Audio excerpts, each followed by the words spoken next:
The Sahara isn't simply a desert, it's an environment specifically designed to punish every mistake. Stretching across nearly 9 million square kilometers, it's the largest hot desert on Earth, roughly the size of the United States. And despite what movies often show, the danger isn't just the heat. During the day, temperatures regularly climb between 50 and 55 degrees Celsius. The sand becomes so hot it can burn exposed skin within seconds. But once the sun disappears, everything changes. Night temperatures can suddenly fall below freezing. So, within the span of a single day, your body is forced to survive both extreme heat and extreme cold. As if that weren't enough, some parts of the Sahara go years, even decades, without rainfall. Water isn't just scarce. Sometimes it simply doesn't exist. Then come the winds. Powerful desert storms can reach speeds of nearly 100 kilometers per hour, lifting millions of tons of sand into the air. Within minutes, visibility drops to zero, landmarks disappear, entire dunes move, even experienced guides can lose their bearings. Imagine someone placing a blindfold over your eyes, then spinning you around for hours, before removing it in the middle of an endless ocean of sand. That's what surviving a Sahara sandstorm feels like. And once your sense of direction is gone, finding your way back becomes almost impossible. The terrifying part? Most people don't die immediately, they die slowly. First comes dehydration, then exhaustion, then confusion. Eventually, your own brain begins working against you. Hallucinations become common. Your judgment disappears. Every decision becomes harder than the last. And that's exactly what happened to one man. A man who willingly entered this unforgiving landscape, believing he could conquer it. He had no idea the desert had very different plans. His name was Mauro Prosperi, and before the Sahara nearly claimed his life, he was actually winning. Mauro Prosperi wasn't an ordinary tourist wandering into the desert. He was a former Italian police officer, an accomplished endurance athlete, and the kind of person who believed that determination could overcome almost anything. At 39 years old, he decided to chase one of the greatest physical challenges on the planet, the Marathon des Sables, known simply as the Sand Marathon. Today, the race attracts around 1,500 runners from across the world. Back in April 1994, it was still relatively unknown. Only about 80 competitors stood at the starting line. That made the event feel even more raw, even more unpredictable, even more dangerous. This wasn't a normal marathon. It stretched roughly 250 kilometers, spread over 6 brutal days. Participants crossed towering dunes, rocky plateaus, salt flats, and endless stretches of scorching desert. Some individual stages exceeded 80 kilometers, almost twice the length of a traditional marathon. The distance wasn't what terrified most competitors. It was the rules. Every runner had to carry almost everything they needed to survive: food, clothing, sleeping equipment, medical supplies. All of it stayed on their backs. Race organizers supplied only limited water at checkpoints and emergency medical assistance. Everything else was your responsibility. Registration paperwork contained one question that perfectly summarized what participants were signing up for. In the event of your death, where should we send your body? It wasn't meant as a joke. It was a reminder. Nature doesn't negotiate. Brief silence. Most people would read that sentence, close the application, and never think about it again. Mauro did the opposite. He signed it, without hesitation. Because once he committed himself to something, there was almost no turning back. But someone close to him saw the danger long before he did. His wife. When Mauro first told his wife, Cinzia, that he wanted to race across the Sahara, she immediately tried to change his mind, again and again. From her perspective, the decision made no sense. He wasn't just an athlete, he was a husband, a father, someone with children waiting for him back home. The risks weren't theoretical, they were very real. Friends later described Mauro as fiercely determined. Once he decided something, almost nothing could stop him. He trusted years of athletic training. He trusted his physical endurance. Most importantly, he trusted himself. So despite every warning, he kept preparing. And his training was almost as extreme as the race itself.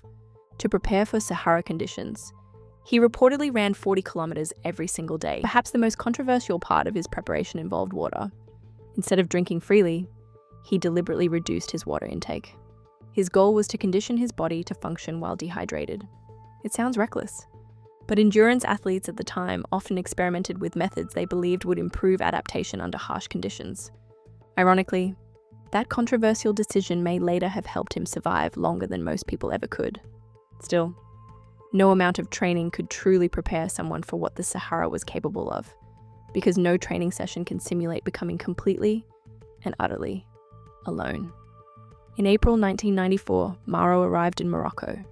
Everything he had worked toward had finally become reality. Ahead of him lay 250 kilometers of one of the harshest environments on Earth. Behind him, his family watched him leave with growing anxiety. Neither side could possibly know that in only a few days, the marathon itself would become completely irrelevant, because Mauro wasn't about to fight for first place anymore. He was about to fight for something far more valuable: his life. For the first 3 days, everything went exactly as Mauro had hoped. He was performing incredibly well. After covering nearly 100 kilometers, he had climbed to 4th place overall, proving he belonged among the world's toughest endurance athletes. Each day followed the same rhythm: run through blistering heat, reach the next checkpoint, refill water, rest overnight, then do it all again. Everything was under control. Until the 4th stage, the longest, the hardest, and the day that changed his life forever. That morning, the wind felt stronger than usual.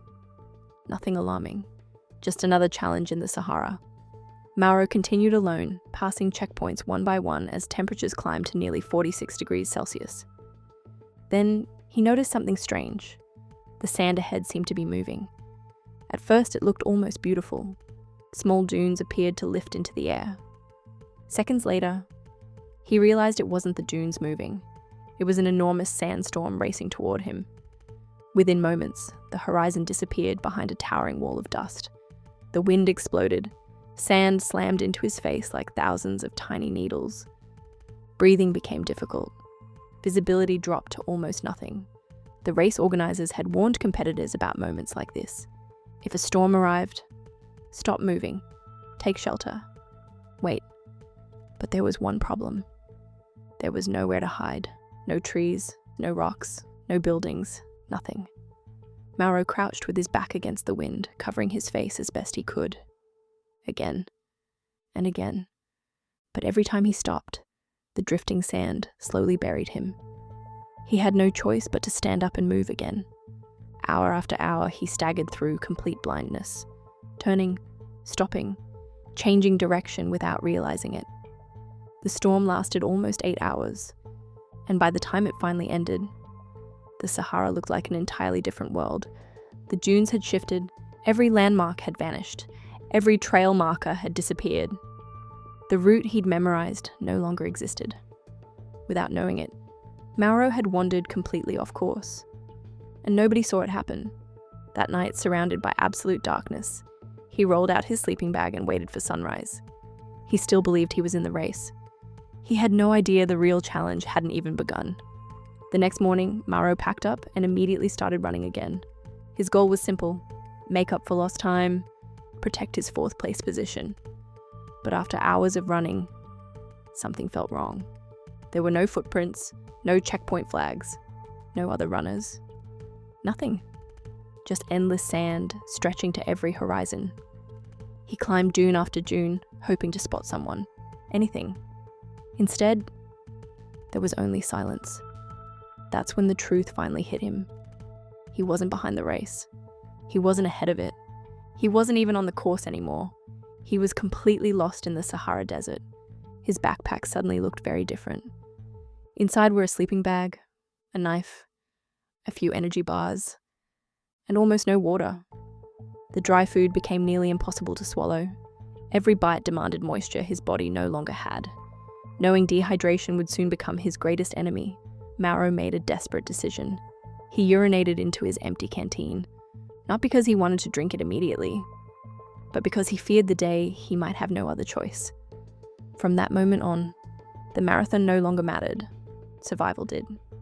He adopted a simple routine: walk during the cooler morning hours, rest during the brutal midday heat whenever possible, continue again in the late afternoon, sleep after sunset. It was all he could do. One step, then another, hoping every dune would reveal rescue.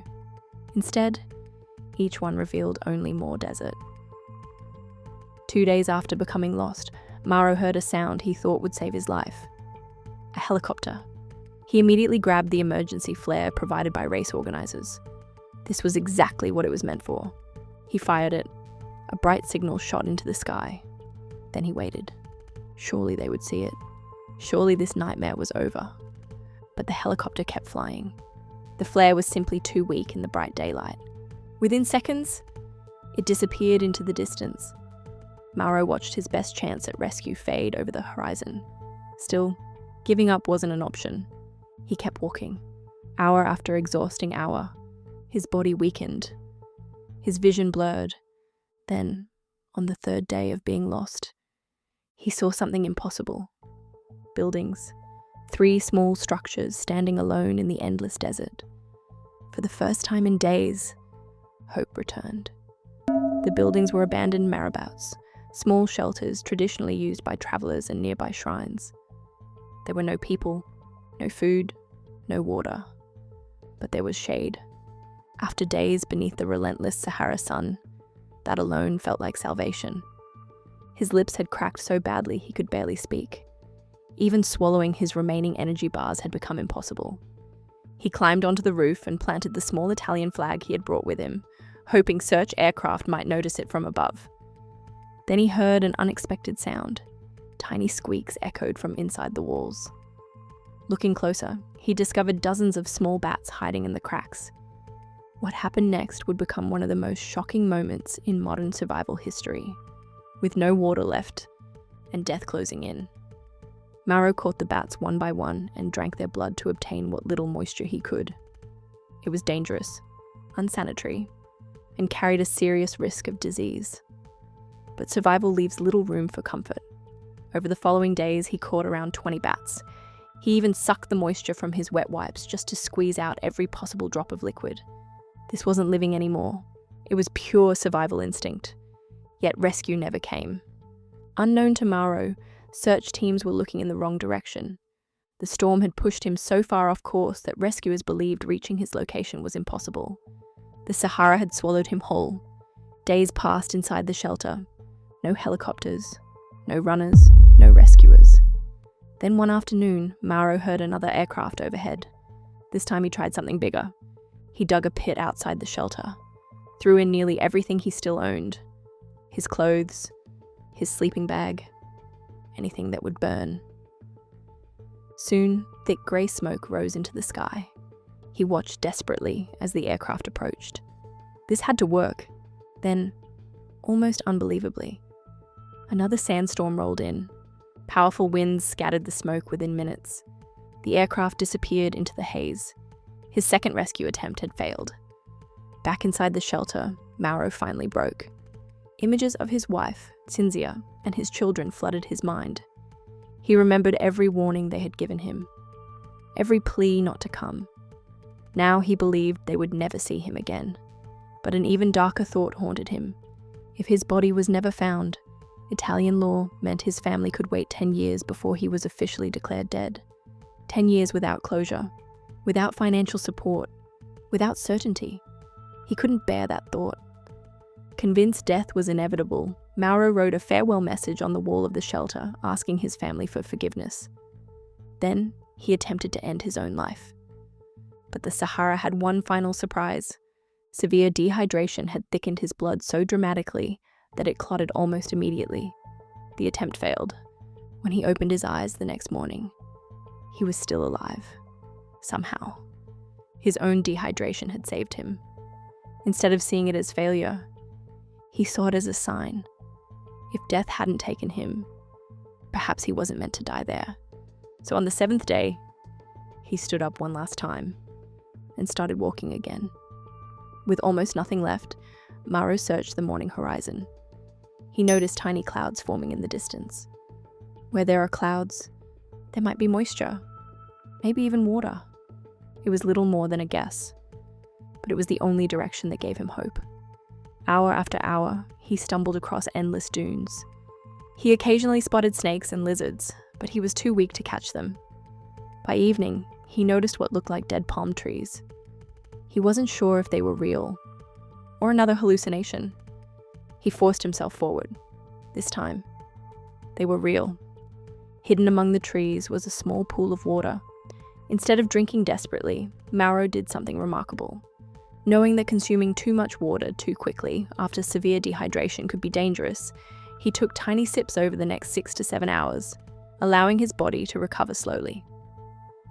While resting beside the pool, he noticed something that filled him with hope for the first time in days.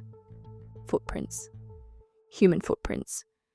The next morning, he followed them. After only a short distance, he noticed a young Berber girl watching him from a distance. Startled, she ran toward her village with her goats. Mauro couldn't catch her, but he could follow. And finally, after 9 unimaginable days lost in the Sahara, he reached people. The villagers were understandably frightened. Standing before them was a man barely recognizable as human. He had lost enormous weight. His skin was burned. His lips were split. He could barely communicate. The men of the village were away, so the women alerted local authorities. Only then did Mauro discover something astonishing. He wasn't even in Morocco anymore. Without realizing it, he had crossed into Algeria. The soldiers who arrived initially suspected he was a smuggler. Blindfolded, they transported him to a military base. Only after piecing together news reports about a missing marathon runner did they realize who he really was. Mauro Prosperi had survived.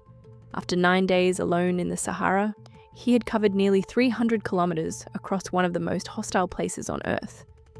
He had lost 16 kilograms. His liver and kidneys suffered severe damage, requiring nearly 2 years to recover. Yet somehow, he made it home. His story remains one of the greatest survival stories ever recorded. Because in the Sahara, strength alone isn't enough. Preparation isn't enough. Even experience isn't enough.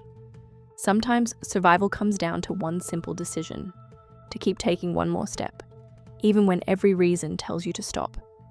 So here's the question. If you were completely alone in the Sahara, how long do you think you could survive? Let us know in the comments. And if you enjoy true survival stories like this one, subscribe for more unbelievable real-life documentaries. Because sometimes the most incredible stories are the ones that actually happened.